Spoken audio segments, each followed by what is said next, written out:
welcome to the Legacy Speakers Show. Our guest for today's episode is Alicia Lozano. Alicia Lozano is a business operations consultant, and she supports businesses to help them elevate their business processes. We know we need that, y'all, to match our agency or our business value. I think this conversation is absolutely necessary because although we want to make an impact in the lives of our audience, we've got to have some systems in place to nurture relationships with them, to give us the space so that we can enjoy our lives outside of the work that we do, but most importantly, so we can stay organized and scale and grow our businesses. So she was invited here because she has a specific way to tackle this challenging problem, but most importantly, she's built a business flow framework. And I know that for some of us, we need to accept more joy, more ease, more flow into our life, and we can do that by streamlining our business. So I want to extend a warm welcome to Alicia. Thanks for coming on the show. Thank you. Thank you for having me. Absolutely. So I just want to kind of dive in first a little bit about you. What I find very awesome and amazing, because each of us have our own unique story and journey, is what kind of led you here. You have a graduate degree in organizational development and leadership. You have served in HR. I mean, you have had an extensive experience in all different walks, right? And now you're doing this amazing work as a business operations consultant. So what led you here, Alicia, to do this work? Yeah. I think it was a lot of different pivots. It was a lot of like personal development. But I started as a business owner about 3 years ago, and I started as a home organizer. And really, even before then, I knew I wanted to be a business owner for a long time. And I sat in not even the planning stage. I sat in the like, how do I even make this happen type of mentality for about 11 years until I started a personal development journey that led me to then say, okay, if I want to be this person, like, what are the actions I need to take? But even that wasn't like enough in the sense of like, okay, then I had no business knowledge, like nothing, right? Like literally now I think it's about going to hit 4 years. So I was working in corporate. I had climbed the ladder, right?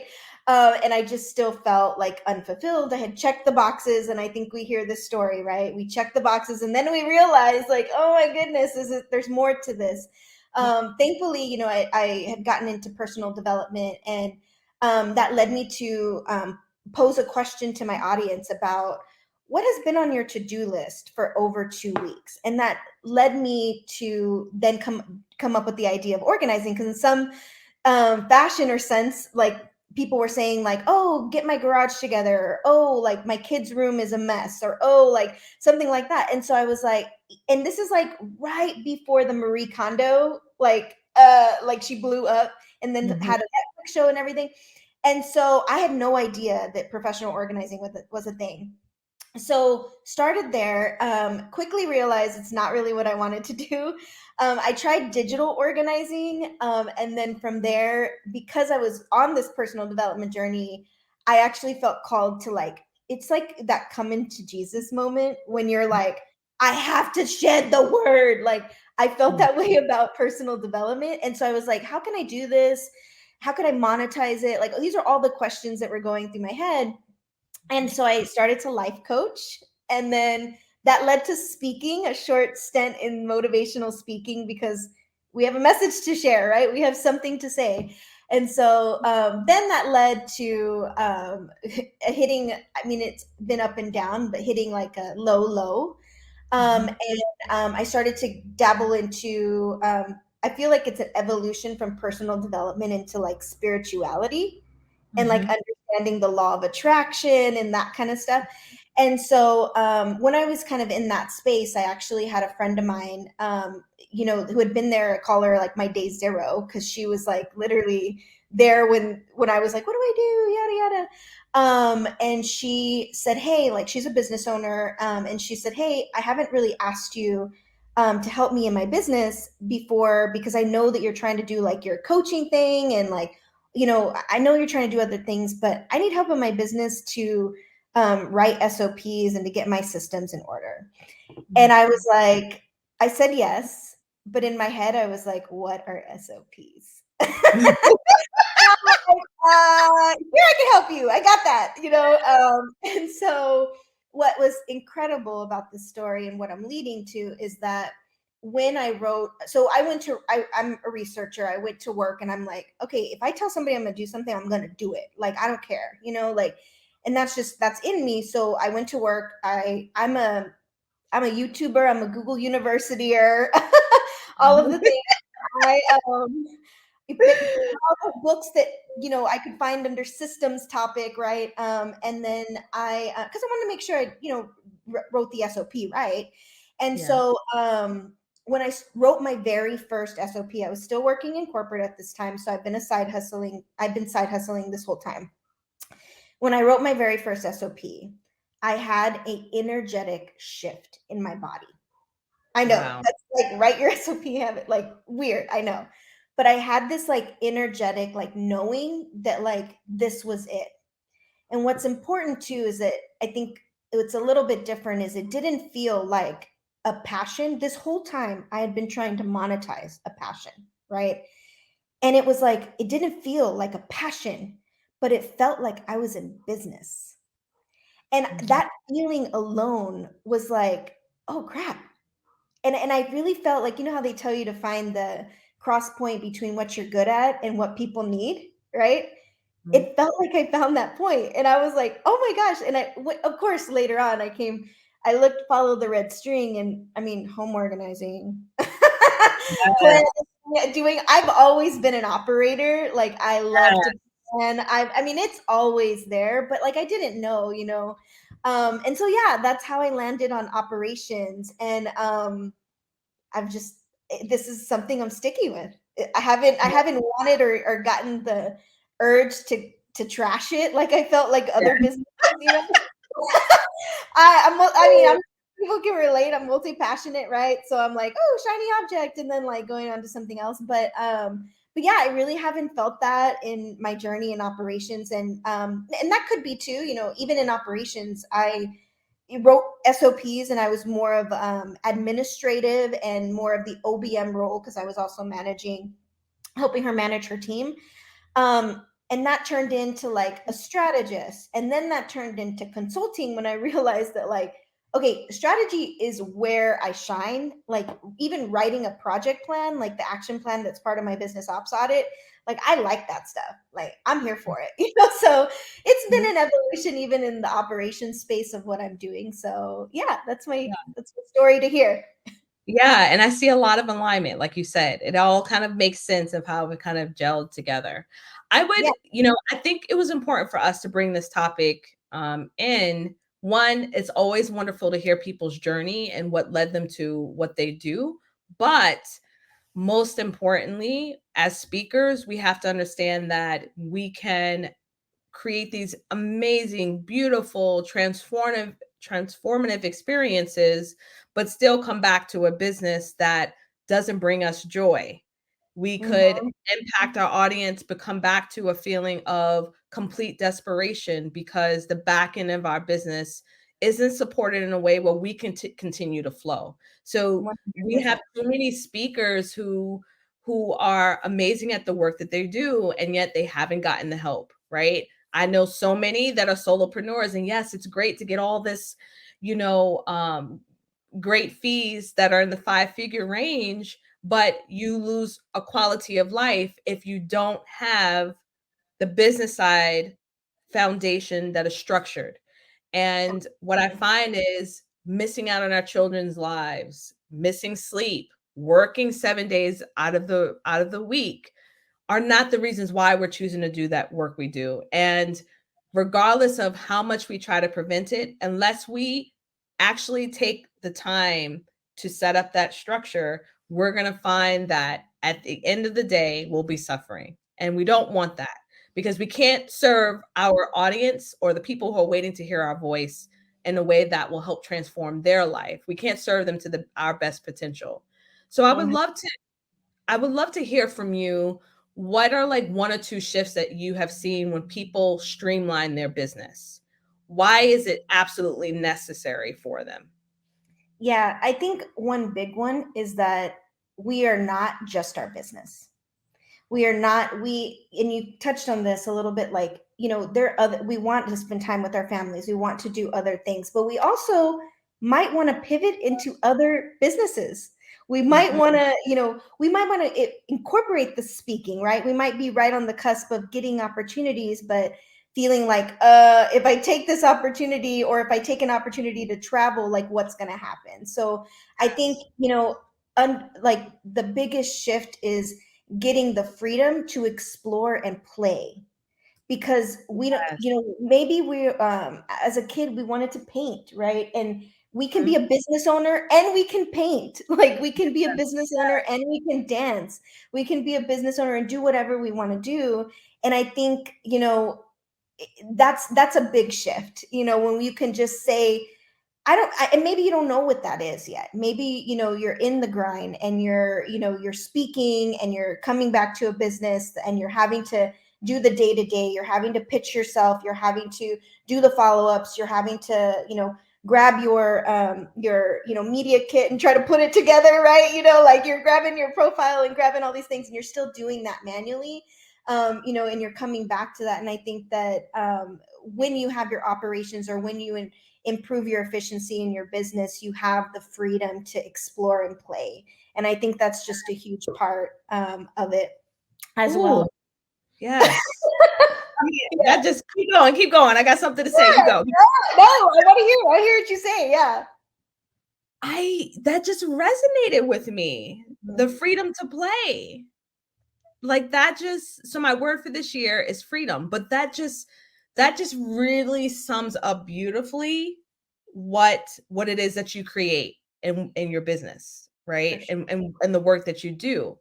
When we have freedom to play, we'll have more space to creatively create experiences for others that could lead to more impact in our business, more financial, I'm talking about generational wealth type of impact, right? But when we're operating out of space of exhaustion, of being overwhelmed, of not really having really any time for connection, having a coffee chat and enjoying people and having time and taking a break leads to more money, right? Like, so just recently I took off 6 weeks off of my business, right? And it was incredible. Yeah. And it was scary at the same time.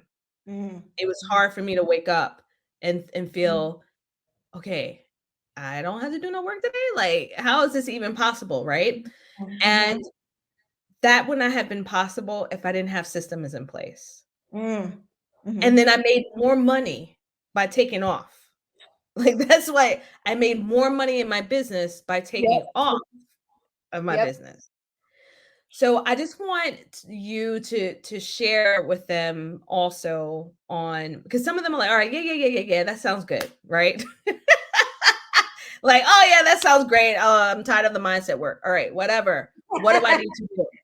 So Yep. what would you say is like one or two things that they can consider now to get themselves prepped and ready to start streamlining as a speaker? Yeah. So, a couple of things. So I guess it just depends on their pain point. So if your pain point is, you're still handling everything manually, right? My starting point for you is to figure out, because you can be handling 10 things manually, and you're like, okay, I'm pitching myself, I'm also following up and asking for, maybe the video or what they're giving me, or asking for the assets or something like that, and then you're also following up with the leads, right? And those types of things. So that's, like, I just named like three different things that, so where do you start, right? So start with the thing that's costing you the most time, right? And time and energy, right? What's costing you the most time and what's costing you the most energy, and get that process streamlined first. That's where I would say to start. I love that. If you are, maybe you're just not sure, and you feel like everything is costing you a lot of time, right? And you're like, okay, well, I'm doing this and I'm doing that. then you kind of need to focus on like what's going to generate the most revenue or the most, kind of momentum to get you there. And then I would say, if you're in that space, like, and you're saying like everything equally is costing me enough time, I can't really choose. Like, then you go into like, okay, what if I streamline this one thing, right? What that's going to help me generate more leads, or that's going to help me do that kind of stuff. And not to take it back to the mindset thing, but to take it back to the mindset thing, something that's real that you need to think about too is when you're in that space, like make sure that you don't block the new opportunities too, right, that are coming to you. And so if you feel that block coming up, and I can talk to that because that happens to me, like where I want opportunities and I can say, oh, I can streamline pitch, let's just say pitching myself on podcasts, right? Like no problem.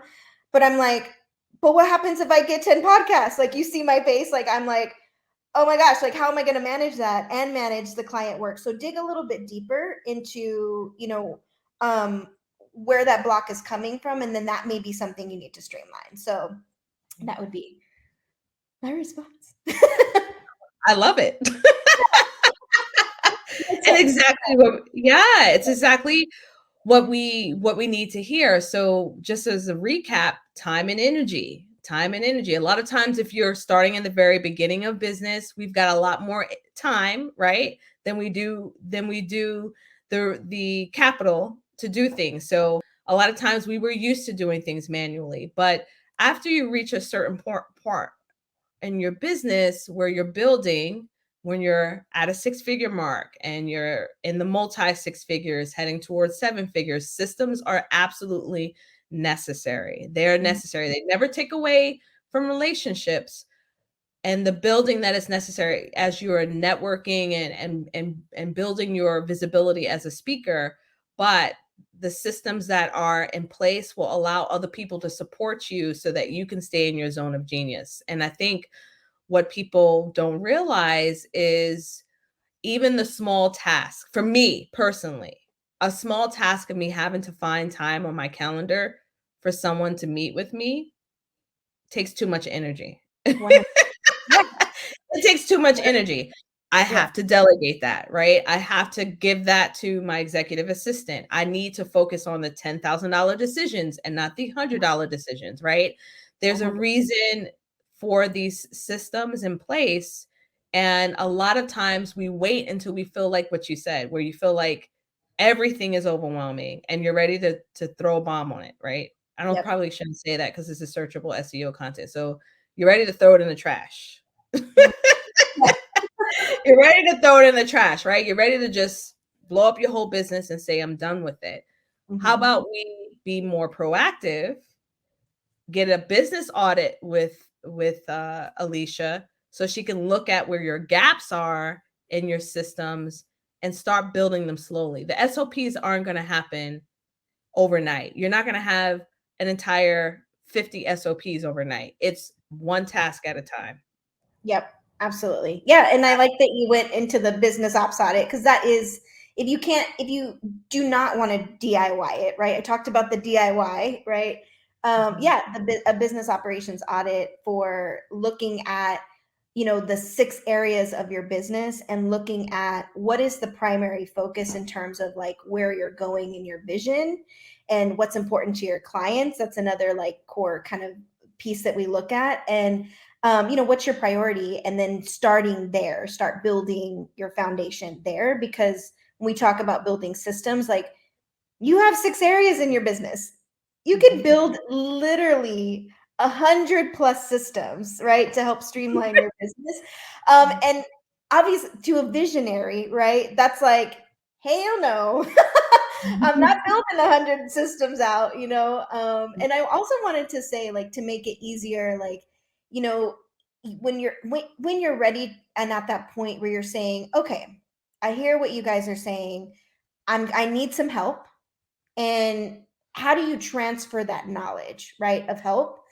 And one of the easiest ways that you can do that, and it's not the end way, but your start as a CEO and a visionary, is just to create a quick video and throw it in a video bank in your project management system and say how to schedule social media on later, right? How to how script to use for inquiries on speaking, right? And you write the script, and really quick, video how to, and then make your bank, and then when you're hiring out, you can direct, when you have onboarding them, you can direct them to the videos. And then when you're ready to draft your SOPs and to get that a little bit more organized, you can dedicate that one task of, hey, admin, hey, ops manager, take my videos and create SOPs for me. And that's how you can make it easier on yourself. Because I'm gonna tell you, I haven't met one CEO yet that says, hell yeah, I'm gonna write that SOP. Not one person yet. And you haven't heard me yet. You haven't heard me yet. Okay. I have not met anyone. Like, I actually just talking with a client. What are we on? We're on Friday. On Wednesday, and I was walking through a process with her, and I'm like, or you can just write the SOP, and like her face was like, no. You got me. It was almost like, okay, how much is that, right? Like, because I ain't doing that, so. Well, listen, I think that's so funny, and that is truth. Not everybody's wired that way. Whereas me, I love lists. Mm-hmm. So like when I would do like my task, I would just go through step 1, step 2, step 3, step 4, make a whole bunch of Loom videos. So Loom is what I use, y'all, to record my videos, and then would, make a task card in Asana at that time. Now it's ClickUp or in ClickUp. And all of these are project management tools. And we'll put the list of them down in the show notes for you. But I wanted it done right. Look.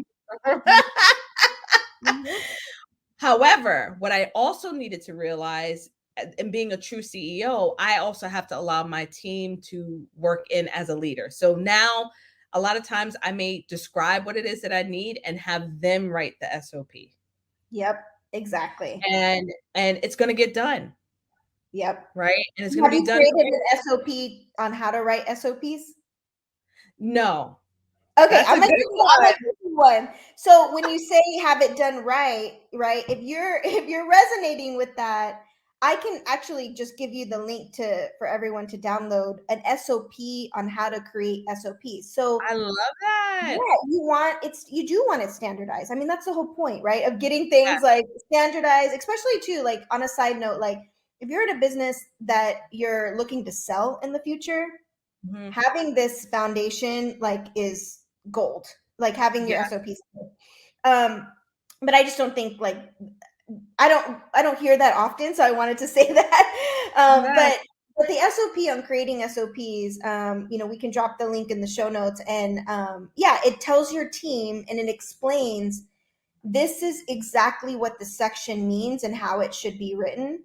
Then this is exactly what this section means. So it's your purpose, it's your tools and prerequisites, and then it's like this is how you write your procedures, and then it goes into a completion checklist, which basically if you're handing it to me, you should be able to literally hand me an SOP, and I can look at the completion checklist at the end of it and say, did I do this correctly? Did I do it in the right way? Because I have, is something posted on Wednesday? I'm talking about marketing, but it can relate to anything.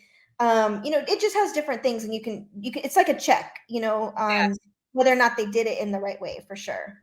And I appreciate you bringing that up, because it wasn't like I, have had issues with micromanaging, but I think it's important for people to understand that if not everyone on your team, so I do have an onboarding process, and that's a whole different podcast episode, but I want everybody on the same page, because if you got one person that's not on the page of a team of 4, 5, 6, whatever, a team of 500, and they're doing their own thing, it's going to lead to more frustration on the part of the CEO and for everyone, because not everyone is on the same accord and working towards the same mission. So I do love that you're going to share that to help us streamline. And I think that this is such a great way for us to continue to start the process. I would love to have you on again, but I want to make sure, because we're getting towards the close, that you make sure you share with them where they can find more information about the work you do, because we need you. We need people like you to get their Marie Kondo on in the systems of our business. Okay. There you go. Exactly. I'm the Marie Kondo for your systems and your business. You can, my primary platform right now is Instagram. And so I'm at, I am Alicia Lozano, and it's right here. I put the tag right here. And then my website is actually being worked on at the moment, but at the time of airing, maybe it's going to be www.themotivatedco.com. They can find me there too. But yeah, I'd love to support, and I'm always open to DMs, emails, questions about like, hey, I have this particular issue, or I have a lot of resources in like my over helping clients, right? Like a CRM comparison list. Like, who in the hell wants to be looking at 5,000 CRMs and you don't know which one to choose? Like I have things like that in my tool belt that I'd love to support your community with. If just make the ask, and I'm here for you. Awesome. Well, thank you so much, Alicia, for being on the show. Thank you. Of course. All right, that's it, y'all. This was such a great conversation. I think it's just the tip of the iceberg. There's so much work that goes into organizing our business, and it is absolutely necessary that if you want to create longevity in business, a sustainable source of income, but also an outstanding quality of life outside of business, you have to work in your business as a true CEO. And that requires us to streamline the necessary systems so that we can continue to make an impact on the audiences that we reach. Thank you so much for joining us for another Legacy Speakers Show episode. And of course, if you're ready to take it to the next level of your speaking, visit jasminehaley.com to learn about our one-on-one consulting group retreat and done for you services. All right, y'all, have an awesome one. Bye-bye.